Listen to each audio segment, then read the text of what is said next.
Hi everybody, my name is Michel Kay. I'm product owner at Digigram. In this webinar, I'm going to present you iCuria Connect, a solution to make your remote broadcasts easier than ever.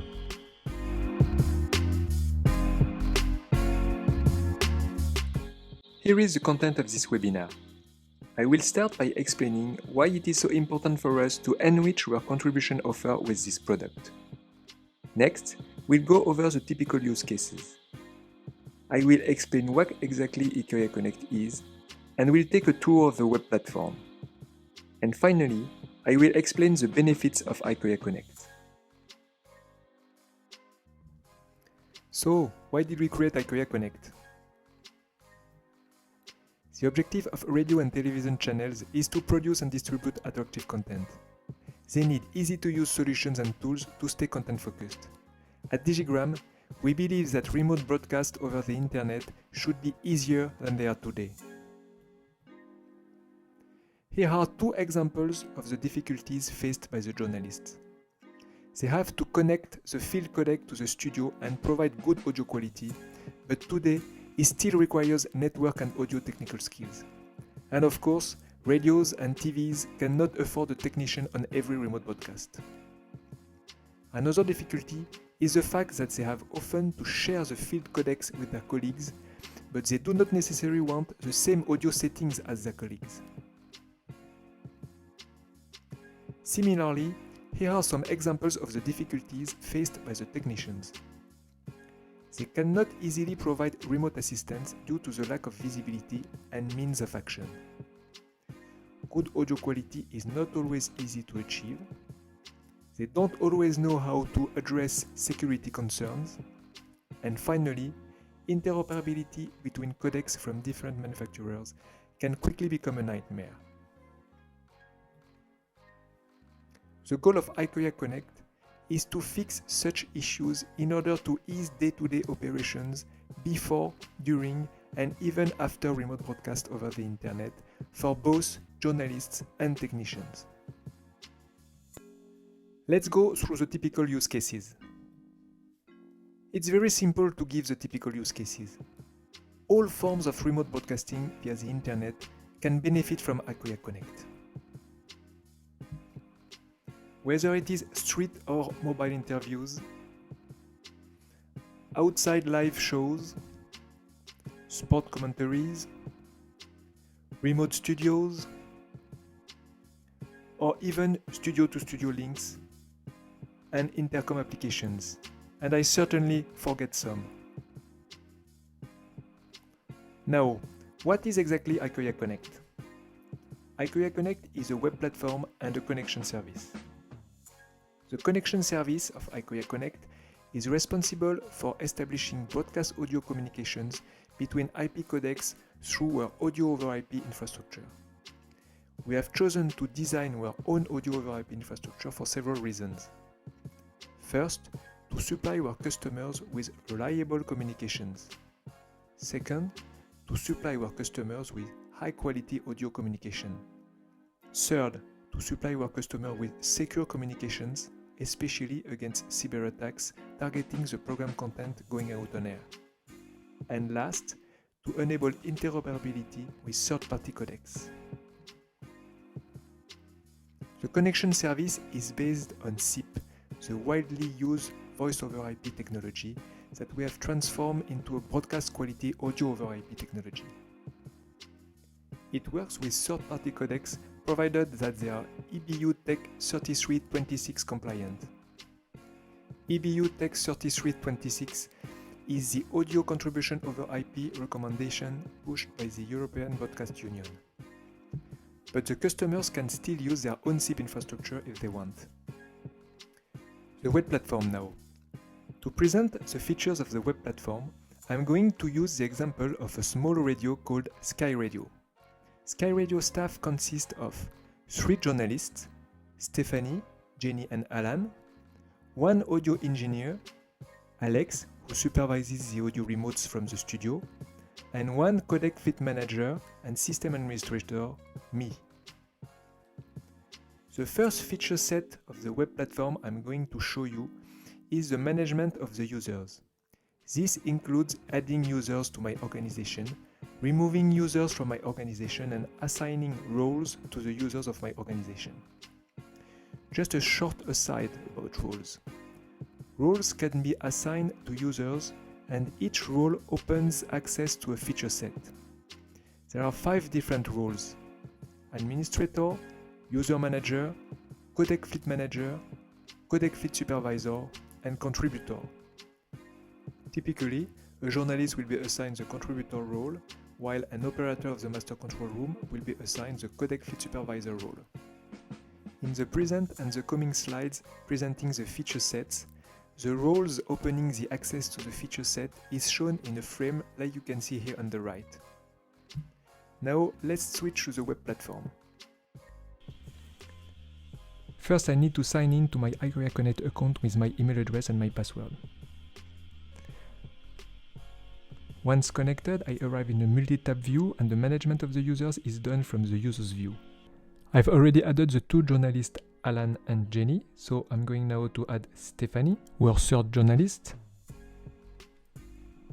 I can choose to trigger the creation of the iCoria Connect account of this user if she does not already have one. She's a journalist, so I assign her the contributor role. I can add tags to this user. She's a journalist, I add the journalist tag. And she's a specialist of the talk show. I create a new tag for her. Here we are. I must also add Alex, so that all our staff are ready to use iCoria Connect.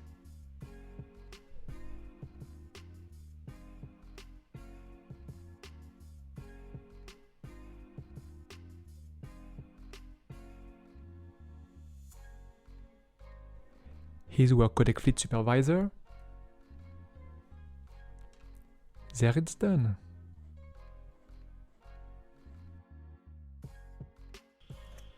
The next feature set is the management of the codec fleet. This includes viewing all my codecs and their characteristics on one screen, configuring studio codecs, and provisioning configuration for journalists. This feature set is available to users having the codec fleet manager role. So I go back to the web platform. You have to register here the codecs which belong to your organization and for which you are responsible for maintenance. You can see that I have already registered one codec. To register a codec, it's very simple. I just have to sign in to iCoria Connect from the device using an iCoria Connect account with the role Codec Fleet Manager. There is a page dedicated to this on all our codecs. Let's do it with a brand new iCoria talk. I connect my Ethernet network to the Ethernet port. This Ethernet port is configured in DHCP mode and I have a DHCP server on my network, so I have nothing more to do to be connected to the internet, and I boot up the device. Once the device is booted up, I choose to go to the iCoria Connect page, and there I sign in with my iCoria Connect account. Remember that I have the Codec Fleet Manager role. As my credentials are correct, the device successfully connects to iCoria Connect, and it is automatically added to my codec fleet. We can see that it has appeared in the codec fleet view. I do exactly the same, but with my new Studio Codec this time. It's an iCoria Crosslink, and this is its built-in configuration web pages. I go to the iCoria Connect page, and I sign in to my iCoria Connect account. Again, remember that I am a Codec Fleet Manager. I'm Codec Fleet Manager only at Sky Radio, so I can only add this codec to Sky Radio Fleet. And you can see that now my studio codec has appeared in the codec view of iCoria Connect. Now I will show you how to configure a studio codec. I select my iCoria Crosslink, I click the gear wheel. Here I choose to add a new configuration. I enter the configuration name,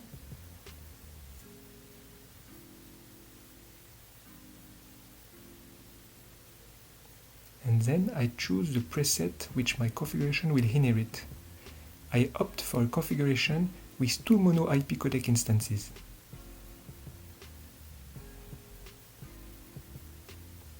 The configuration is segmented in 3 parameter sets. In Call Profile List section here, I create the call profile list that I want to make available on this Studio codec. I'm going to select low delay formats, the Opus and the AAC ELD.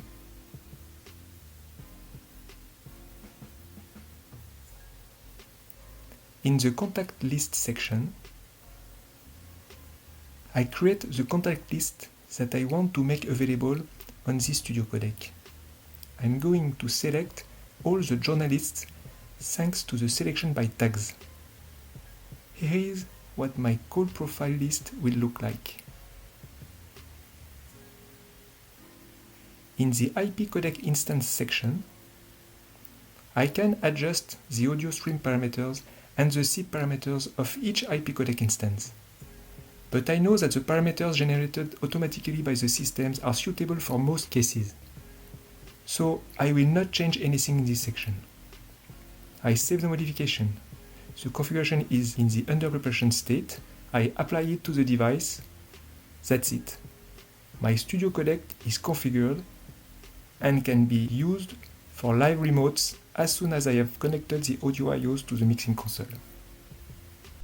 And finally, I'm going to show you how to provision a configuration to a journalist. In iCoya Connect, the configurations for the field codecs are not attached to the devices, but to the journalists. This is a very important point. As the configurations are attached to the users, they follow the users and not the codecs. Thanks to this, the user will retrieve his configuration, whatever the digigram codec he has in his hands. Let me show you. I go to the user's view. I'm going to provision a configuration for Stephanie. I click the gear wheel and I add the configuration. I enter a configuration name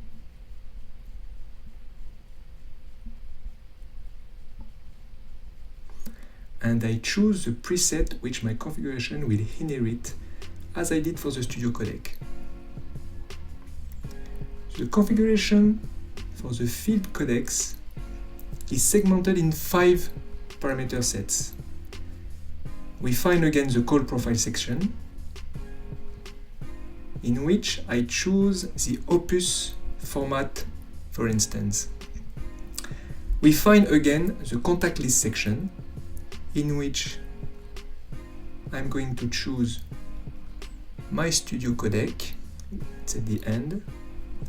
I put only one contact in the list so that there is no room for error when Stephanie selects the destination of the call. In the codec instance section, I keep the parameters generated by the system. All these technical parameters like buffer sizes, network ports, SIP settings are well managed by the system. I don't have to worry about that. In the Audio I/O settings section, I can define all the settings of the audio inputs and the audio outputs. The gains, of course,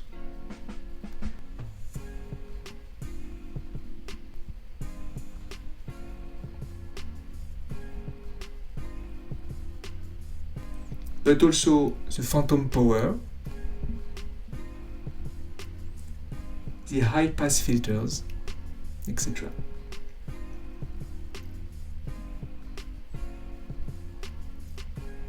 And the level of the outputs. And in the last section, but not the least, I can define all the mixers. The mixers for the headphones, the mixer for the program, and the mixer for the auxiliary output. In each mixer, I can choose the sources and the level of each source, as well as the level of the mix. 10 I'm going to modify. I can edit to have a precise value. Okay, we are done with the setting of the configuration. I save it. You can see that this new configuration is in the under preparation state. I activate it. Once activated, the configuration is ready to be loaded into any Ikoya talk that Stephanie will use for her talk shows. The next feature set targets the journalists. That's why it is available to users having the contributor role. This feature set includes the possibility for the journalists to define their personal audio settings, and the automatic configuration of the field codecs.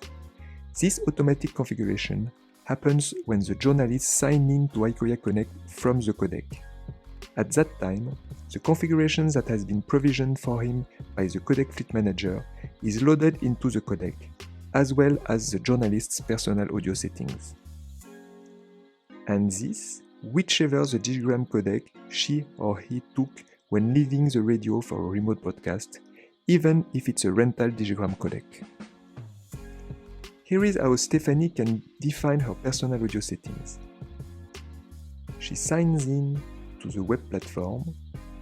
She arrives in her personal data page. She goes to My Audio Settings page. She checks I want to define my audio settings, and there she can define the mix for each of the headphone outputs of the codec. If, for instance, she prefers to have the studio return in the right ear and the talkback in the left ear, she can adjust this there.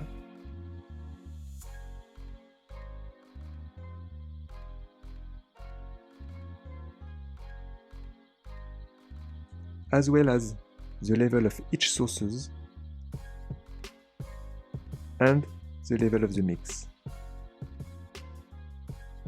Now, let's see how the codec is automatically configured when Stephanie is in the field for her talk shows. When Stephanie goes out on reporting trip, she takes one of the free codecs of the radio. She doesn't have a dedicated one.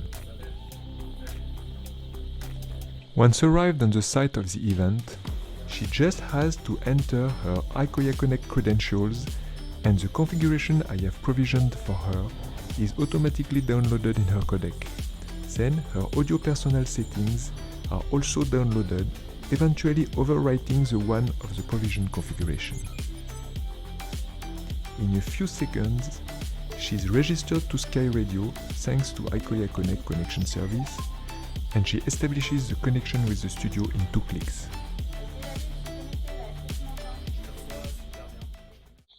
The next feature set targets Alex, who supervises the remote podcast from the studio. It is available to users with the Codec Fleet Supervisor role. It allows them to monitor codecs and communications for the duration of the event, to remote control the codecs, and to have access to precise network measurements during and after the remote podcasting sessions in order to diagnose the network and be able to produce reports. Let's connect to Ikoya Connect as Alex.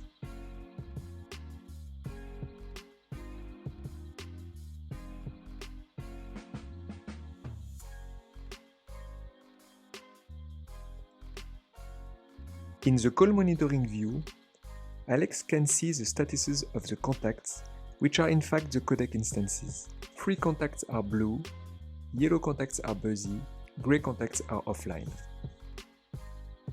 He can choose the codecs he wants to monitor, drag and dropping them in the monitoring window.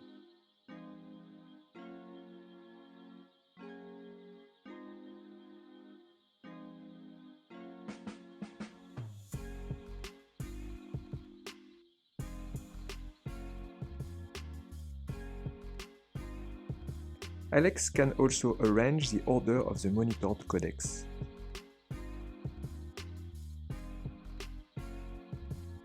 He can also see the statuses and the duration of the ongoing communications.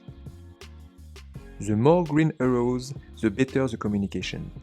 When the audio is impacted by the network conditions, the arrows turn red. Selecting a codec, more details can be found in the information window.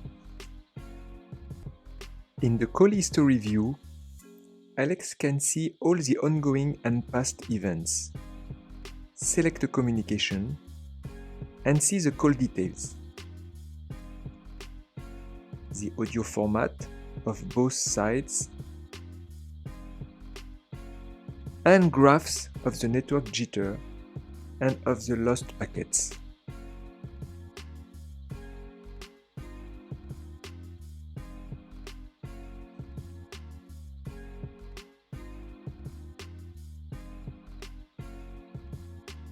He can also export this data to create reports. Finally, from the monitoring window, Alex can click a codec to remote control it. And of course, this can be done from anywhere. Now, let's see what are the benefits of IKOYA Connect for the main actors of the remote broadcast. For technicians, it allows to prepare the remote broadcast and in particular the configuration of the journalist codec far before the live without the pressure of the live. It allows to see what's going on and act all along the remote broadcast session and from anywhere.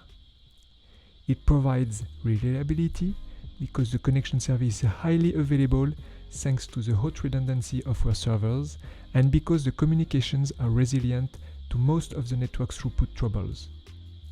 It provides safety and security because audio stream sources are identified and technicians control what goes on air, and because journalists can only connect to the right destination. All this with a very visual and intuitive web interface available from anywhere. For journalists, the benefits are the following. They will no longer feel alone in the field because through IKOYA Connect, they can request for remote assistance at any time and because the technicians can take control of their codec from anywhere. They will share codecs without losing their personal audio settings, and finally, they will be able to focus on their job, create content. The broadcasters will save money because they don't need a codec for each journalist. They don't have to send technicians on every remote broadcast, and they don't have to design, install, and maintain their own connection service.